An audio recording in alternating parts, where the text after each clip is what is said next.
Terima kasih Anda masih bersama kami di Berita Banten, dan bagi Anda yang baru saja bergabung, kami hadirkan kembali 3 berita utama pagi hari ini. Bobol tembok, 2 perampok gasak minimarket dan berangkas.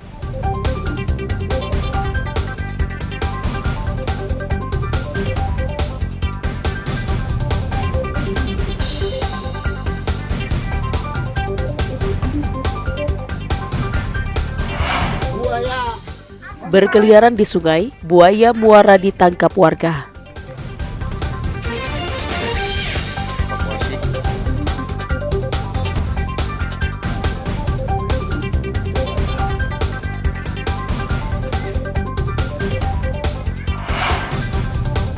Alami obesitas, pria 33 tahun dirujuk ke rumah sakit.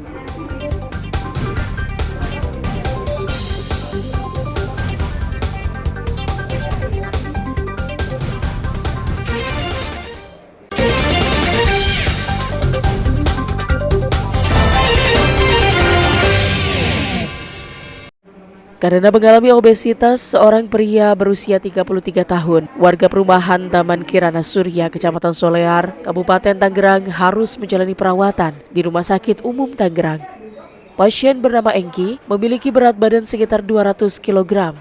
Sebelumnya pasien mendapat perawatan di puskesmas, namun untuk penanganan lebih lanjut, pasien dirujuk ke Rumah Sakit Umum Tangerang. Saat masih bisa beraktivitas, Engki merupakan pengendara ojek daring dan merupakan tulang punggung keluarga. Tidak hanya kelebihan berat badan, Engki juga mengalami kesulitan berjalan akibat pembengkakan kaki bagian kiri. Pembengkakan kaki sudah terjadi sejak 1 tahun terakhir setelah pasien menjalani operasi di RSCM Jakarta.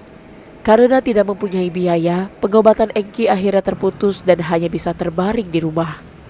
Pada saat ini, istilahnya pihak-pihak dari RT sampai atas sudah berusaha semaksimal mungkin.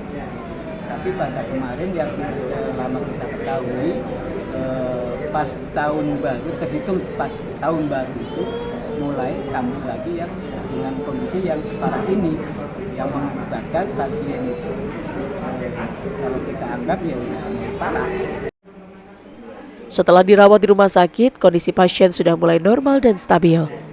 Terkait penanganan obesitas, pasien membutuhkan penanganan dari sejumlah dokter, yakni dokter spesialis penyakit dalam, dokter spesialis bedah, dan dokter spesialis gizi. Pasien laki-laki 30-an tahun dengan obesitas, berat badan 200 kg lebih. Saat ini kondisinya stabil. Ternyata pasien sudah mengalami kendala ini lebih dari 2 tahun dan pernah ditangani di RSCM. Pasien terkendala biaya sehari-hari untuk penanganan di RSCM-nya sehingga putus penanganan. Pihak RSUD akan bekerja semaksimal mungkin dalam penyembuhan pasien, namun jika pasien harus membutuhkan penanganan yang lebih spesifik, pasien akan dirujuk ke RSCM. Ariel Maradus dan Taufik Saleh melaporkan dari kota Tangerang. Jumadi Irawan, yang merupakan warga desa Ranjeng, Kecamatan Ciruas, Kabupaten Serang, menjadi korban penembakan yang dilakukan perampok. Jumadi tertembus 3 butir peluru pada bagian tangan, kaki, dan pinggul. Karena keberanian Jumadi dan beberapa warga lain, pelaku yang berjumlah 6 orang akhirnya gagal mengambil mobil incarannya. 2 bulan melakukan pengejaran komplotan perampok jalanan, polisi akhirnya menangkap 4 dari 6 pelaku. Mereka ditangkap di wilayah Serang dan Tangerang. Polisi terpaksa menembak 1 pelaku karena berusaha kabur saat akan ditangkap. Komplotan ini sudah 1 tahun merampok kendaraan dengan menodongkan pistol. Selain motor, komplotan ini juga membegal kendaraan roda 4. Jaringan ini beraksi malam hingga dini hari dengan sasaran motor yang terparkir. Dari tangan pelaku, polisi juga menyita 4 motor hasil curian dan 2 senjata api jenis revolver dan FN yang selalu dibawa saat beraksi. Tapi karena pelaku membawa senjata api sehingga sempat meletuskan beberapa kali tembakan ke udara dengan percobaan untuk menghalau warga, tapi warga tetap melakukan pengejaran. Dan sampai dengan 2 orang pelaku motor tertinggal dan lari. Setelah itu masih dikejar oleh warga. Tersangka atau pelaku sudah merasa terdesak terancam jiwanya sehingga melakukan penembakan kepada warga dengan mengarahkan senjata api ke tubuh salah satu korban. Karena keberaniannya menggagalkan upaya pencurian mobil hingga mengalami luka tembak, Polres Serang memberikan penghargaan kepada Jumadi Irawan. Menurut korban, sebelum menembak, salah satu pelaku mengaku sebagai polisi. Saat ini polisi masih mengejar 2 tersangka lainnya yang masih buron.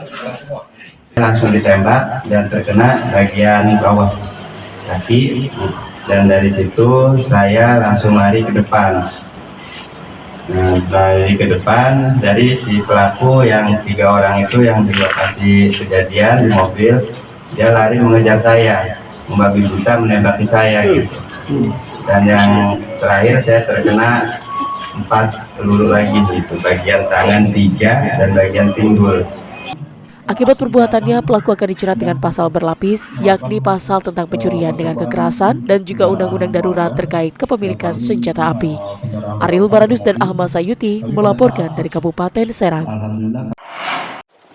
Mendekati pemilu, KPU daerah terus menyortir dan pelipatan surat suara. KPU Pandeglang terus mempercepat lipatan kertas suara tersebut. Sortir dan pelipatan surat suara dilakukan di gudang logistik KPU di Jalan Raya AM Dialitas Timur, tepatnya di Kecamatan Majasari, Kabupaten Pandeglang. Petugas menemukan puluhan kertas yang rusak, yakni 55 lembar kertas yang robek, 15 lembar kertas kategori blanko, dan 6 lembar kertas terkena noda. KPU sudah mengajukan penggantian kertas surat suara ke pihak percetakan. Dari keseluruhan kami sudah menemukan 76 yang tidak layak ya, 55 itu kategori robek, kemudian 15 blanko dan yang terkena noda sebanyak 6 lembar. Kemungkinan sobek ini antara saat sortir atau saat pelipatan ketika memang kondisi masih terlipat tapi kemudian dibuka secara paksa sehingga terjadi robekan gitu. Jumlah keseluruhan surat suara Pilpres untuk wilayah Kabupaten Pandeglang yakni 1.017.590 lembar. Ariel Baranus dan Andre Sopyan melaporkan dari Kabupaten Pandeglang. Ya, informasi tadi mengakhiri berita Banten pagi hari ini. Saya Rusdi Maulana mewakili kerabat kerja yang bertugas mengucapkan terima kasih. Selamat pagi dan sampai jumpa.